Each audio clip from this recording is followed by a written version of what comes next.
Assalamualaikum warahmatullahi wabarakatuh.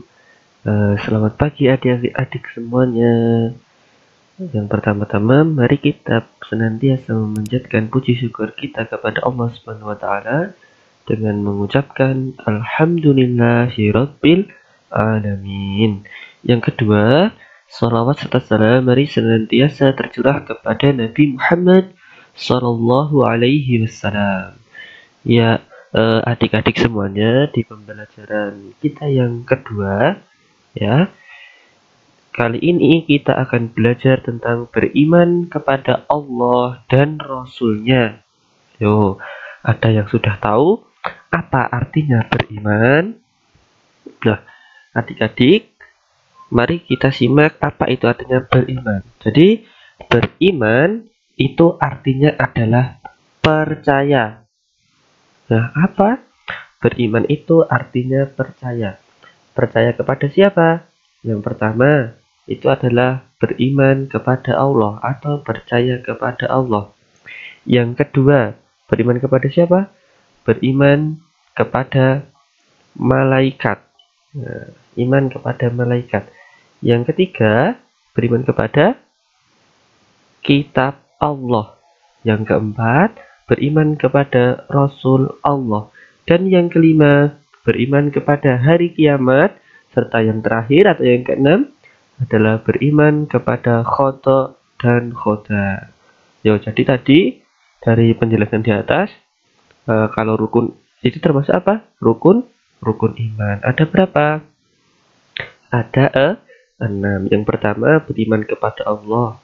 Yang kedua, beriman kepada malaikat Allah. Yang ketiga, beriman kepada kitab Allah. Yang keempat, beriman kepada para rasul.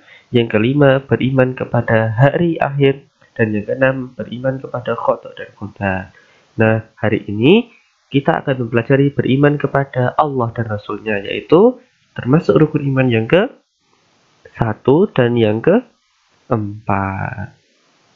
Nah, coba diperhatikan. Nah, di sini ada 2 gambar, ya. Salah satunya ada gambar yang ada di dalam kelas. Nah, kira-kira adik-adik yang ada di sini dan bapak guru yang ada di depan ini sedang belajar membaca Al-Quran, karena salah satu bukti cinta kita kepada Allah Subhanahu wa taala adalah dengan kita senantiasa membaca Al-Quran. Dan kitab Allah, beriman kepada kitab Allah, salah satunya adalah Al-Quran. Itu termasuk rukun iman yang keberapa tadi? Yang ketiga. Nah, selain itu, selain membaca Al-Quran itu adalah salah satu bukti cinta kita kepada Allah, juga membuktikan bahwasannya ketika kita ingin mengetahui Allah itu seperti apa zatnya, seperti apa sifatnya, karena atau nama-nama indahnya atau nama-nama terbaiknya, maka bisa dengan mempelajari Al-Quran. Seperti itu, ya. Nah, kalau ingin mengenal Allah lebih jauh lagi, ya, kita bisa juga dengan melihat ciptaan-ciptaannya. Salah satunya adalah melihat pemandangan alam atau tadabbur alam. Itu adalah salah satu bukti kekuasaan Allah Subhanahu wa taala. Bagaimana Allah itu bisa mengatur seluruh jagat raya alam semesta ini. Mulai kalau kalian bangun tidur, kalian akan melihat matahari terbit dari sebelah timur dan terbenam ke sebelah barat.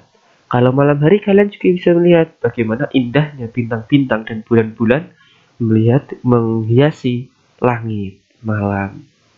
Nah, itu adalah salah satu cara kita mengenal Allah. Jadi yang menciptakan dunia dan seisinya ini adalah Allah. Seperti di dalam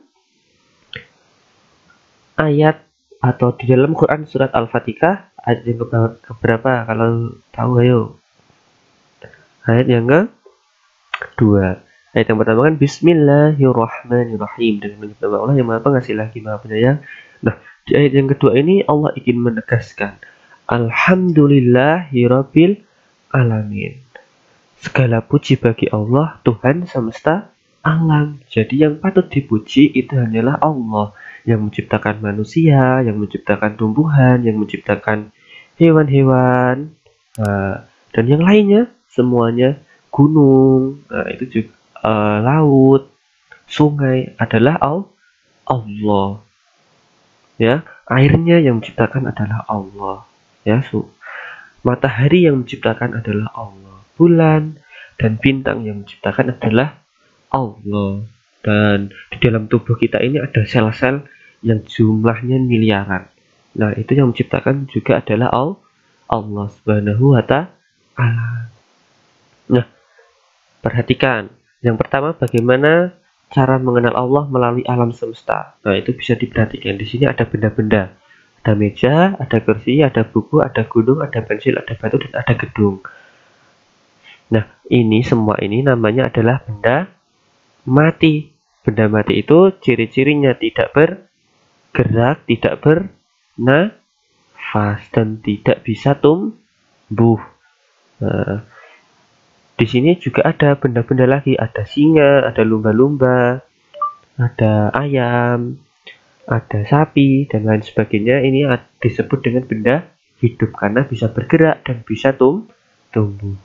Nah, bergerak itu obah. Kalau manusia ya ke sana ke sini, loncat-loncat seperti itu. Kalau tumbuh-tumbuhan bergeraknya kemana? Bergeraknya bergerak pasif. Ya, seperti itu. Itu semuanya adalah benda hidup. Nah, semua benda-benda ini bahan baku utamanya adalah Allah. Perhatikan, kursi. Nah, kursi itu berasal dari apa? Dari pohon. Pohon yang menciptakan adalah Allah. Buku berasal dari apa? Dari kulit pohon. Kulit pohon berasal atau yang menciptakan adalah Allah. Pensil pun juga demikian. Batu juga demikian. Yang menciptakan adalah Allah. Apalagi benda-benda yang hidup, manusia, hewan, tumbuhan, semua yang menciptakan adalah Allah. Oleh karena itu di dalam Quran surat Al-Fatihah ayat yang kedua itu disebutkan Alhamdulillahirabbil alamin. Artinya segala puji bagi Allah, Tuhan seluruh alam atau semesta alam. Karena yang menciptakan alam semesta ini, baik yang kita tempati di bumi atau di planet-planet yang lain, di luar angkasa sana, semuanya ciptaan Allah. Hebat tidak Allah itu? Hebat. Nah, seperti itu. Nah, ini ada kisah. Ada seorang sahabat bertanya kepada Rasulullah Shallallahu Alaihi Wasallam, ya Rasulullah, apa arti beriman itu? Rasulullah menjawab, iman itu artinya adalah percaya. Seperti yang telah Bapak jelaskan di depan tadi, adik-adik. Nah, beriman atau iman artinya percaya. Percaya kepada Allah sebagai Tuhan semesta alam. Percaya itu apa? Percaya itu artinya yakin, yaitu meyakini dalam hati, ya, diucapkan dengan lisan, yakin bahwasanya saya itu beriman pada Allah, dan diamalkan dengan perbuatan. Itu semuanya harus lengkap. Gak boleh iman itu hanya diyakini dalam hati tok, atau gak boleh iman itu hanya diucapkan tok. Ya, tapi harus diyakini dalam hati, diucapkan dengan lisan, dan diamalkan dengan perbuatan. Yang paling penting adalah diamalkan dengan perbuatan dan yakin di dalam hati. Nah, contoh beriman kepada Allah itu kan tadi bisa membaca Al-Quran, menjalankan puasa, ya, apalagi zakat, berhaji, sholat. Nah, itu adalah bukti-bukti kita beriman kepada Allah Subhanahu wa ta'ala. Nah, nih, adanya alam semesta itu adalah bukti adanya Tuhan. Nah, semuanya adalah bukti adanya Tuhan. Jadi di dalam pelajaran ilmu pengetahuan ini ya, alam semesta terdapat benda mati dan benda tidak bisa bergerak, bertumbuh, berkembang biak, dan bernafas. Juga ada yang disebut sebagai benda hidup, yaitu benda yang bisa bergerak, bertumbuh, berkembang, bernafas. Semua itu yang menciptakan adalah Allah Subhanahu wa ta'ala. Itu adalah salah satu cara kita beriman kepada Allah. Nah, di sini ada percakapan, ya. Nanti kalian bisa membaca di buku ya. Nah, ini ada percakapan. Ahmad tergolong anak yang suka bertanya. Wah, jadi anak yang suka bertanya itu hebat adik-adik. Jadi ketika ada bapak ibu guru yang menjelaskan, silahkan kalian bertanya yang tidak tahu dan sebanyak-banyaknya. Nah, di rumahnya dia suka berdialog dengan sesama anggota keluarga. Suatu waktu, Ahmad bertanya kepada ibunya. Ahmad, Bu, apa benar semua yang ada di alam ini buatan Allah? Sang ibu menjawab, oh iya, benar. Ahmad, bukankah meja, lemari, pensil, baju, dan sepatu buatan manusia? Sang ibu menjawab lagi, kamu betul anakku, kelihatannya kamu belum yakin. Ahmad bertanya lagi, kalau begitu, ibu ceritakan kepada benda-benda itu adalah milik Allah. Nah, bagaimana benda-benda itu bisa menjadi milik Allah?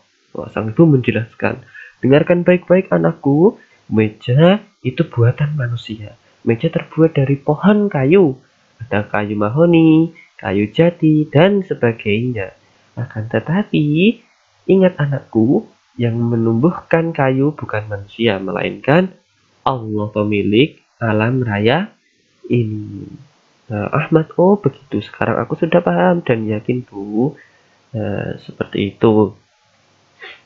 Nah, sekarang kita mengenal Allah melalui Al-Quran. Perhatikan.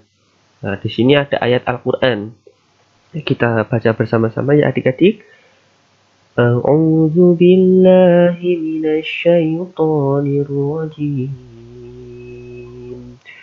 Dzalikumullahu rabbukum la ilaha illa huwa khaliqu kulli syai'in fa'buduh wa huwa ala kulli syai'in wakil. Artinya apa? Itulah Allah, Tuhan kamu.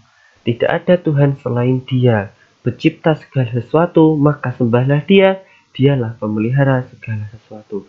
Jadi tidak ada Tuhan selain Allah. Jadi Tuhan kita cuma satu, Tuhan yang Maha Esa, yaitu adalah Allah Subhanahu wa Ta'ala. Nah, sekian adik-adik yang dapat saya sampaikan untuk beriman kepada Rasul-Rasul, beriman kepada malaikat. Kita akan membahasnya di pertemuan yang akan datang. Kita akhiri dengan ucapan hamdalah dan doa kafaratul majelis. Alhamdulillahirabbil alamin. Subhanaka Allahumma wa bihamdika asyhadu an la ilaha illa anta astaghfiruka wa atubu ilaik. Sekian, wassalamualaikum warahmatullahi wabarakatuh.